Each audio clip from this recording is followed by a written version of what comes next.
ओडिशार जो पाइक विद्रोह तारी उपर तांको लेखा अति उच्च कोटीर आम पाइक समाज को कहीं पचारू ना पाइक माने देशर सम्मान रखिंट ये जातिर सम्मान रखिंट पाइक जे खाली खंडाए ता नुहे मुसलमान पाइक थे भोई पाइक थे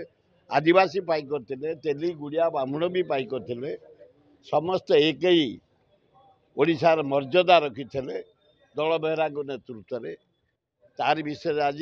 विश्वभूषण हरिचंदन जो अभिभाषण देले अति उच्च कोटीर हे ओडिया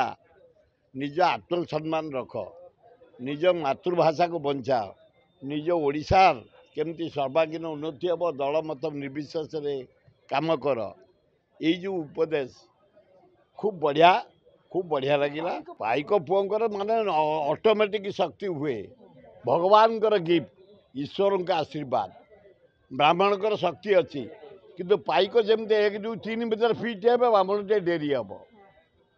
से पाठ पढ़े शुल्क करेंगे ठाकुर पूजा करेंगे।